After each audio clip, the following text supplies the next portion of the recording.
Hello everyone, hope you're all having a nice day, and in this video we're going to be taking a look at Raichu FLAFFY, which is a great budget deck that it's just really good, to be honest. Don't have much else to say about it other than it's just really good. Obviously that's not the end of the video, but yeah, it's pretty good. It's also fairly cheap. You don't even need, in my opinion, to run Crobat. It's just sort of an insurance card, so that's kind of like why it's in here. Crobat's also pretty cheap right now because it's on the ladder, thankfully. So if you don't have, like, for instance, Jirachi, you could maybe add another Crobat, but I wouldn't do it just because your main attacker can sometimes hurt your own Crobats.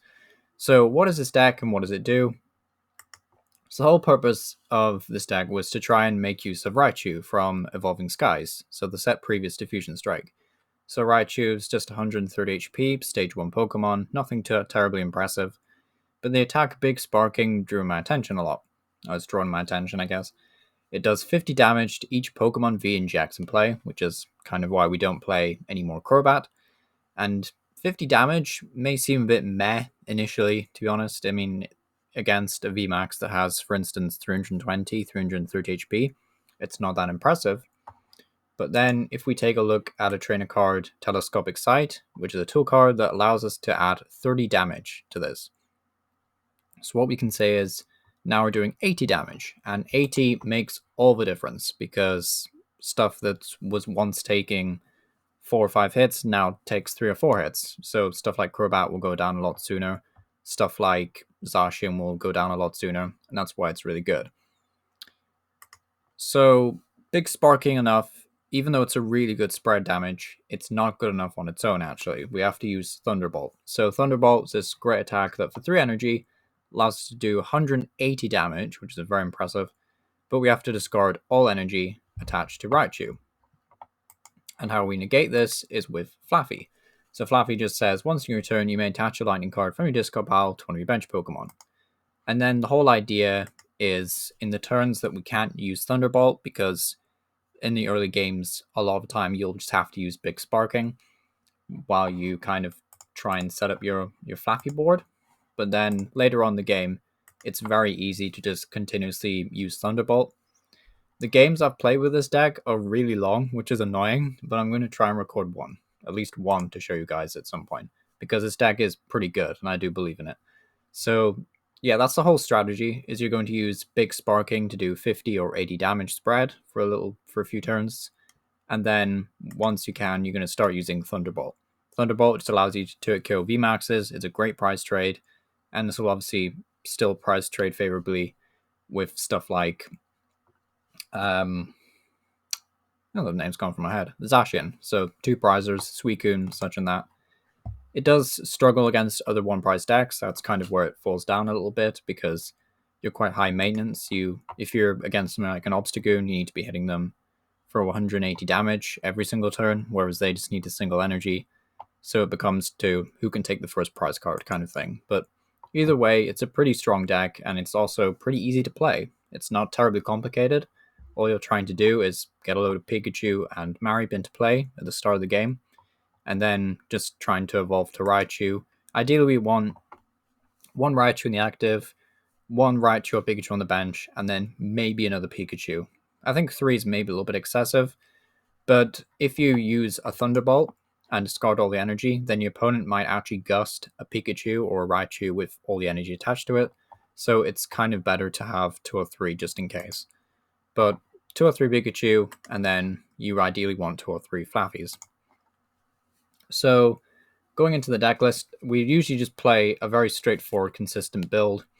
We do play 1 Jirachi from Vivid Voltage with the ability Dream Revelation.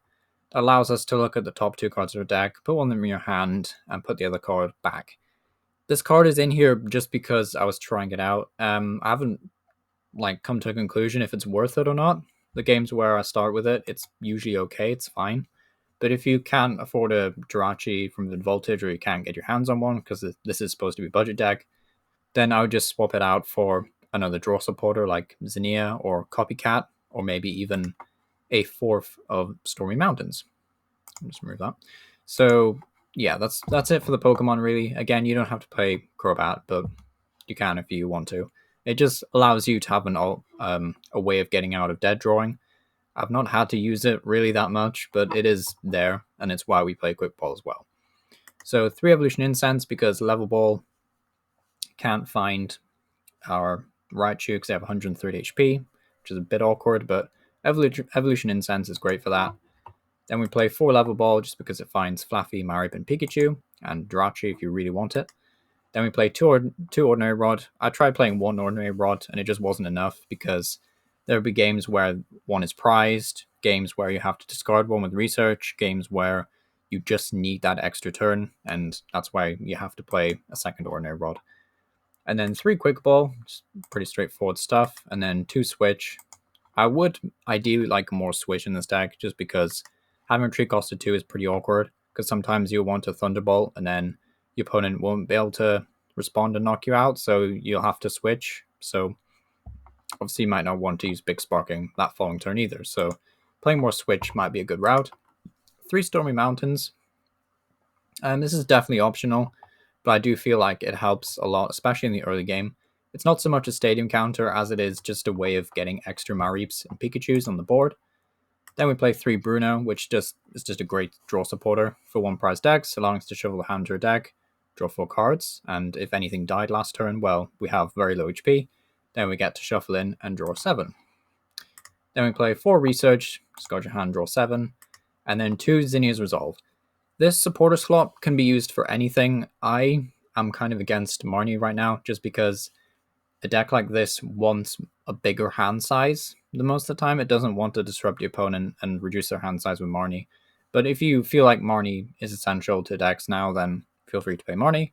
But I like Zinnia's Resolve because there's loads of Enteilen engines going around, which means, Enteilen and Genesect engines, so loads of people have really big benches, and you get to discard 2 cards, which, along with Quick Ball, is quite nice synergy with FLAFFY. So you get to discard Lightning Energy in the early game. Then play 2 Air Balloon, which is really important to be able to provide free retreat to our FLAFFY or our Raichu. And then 3 Telescopic Sight to allow us to do 30 more damage to V and GX if you're playing in the expanded format. Then we play 3 Speed Energy.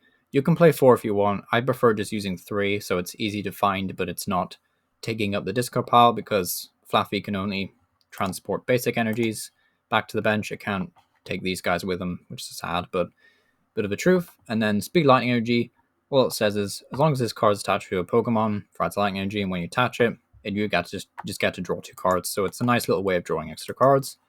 And then we play 9 basic lightning energy. What I would change about this deck is I would maybe remove the Jirachi for either a 4th Stadium or a 3rd Air Balloon, perhaps. I think that's kind of like what I'm leaning towards right now. The only problem is if I cut down the amount of basics I play, then that's more games where I'll probably start with Crobat, just odds-wise, statistics and all that. So it's entirely up to you what you play. I still think having a Crobat is good to have around. Something else I've considered in this deck is actually Copycat. So like if you don't have Zinnia, you could try Copycat out, or maybe even Hop to start out with if it's like your first budget deck.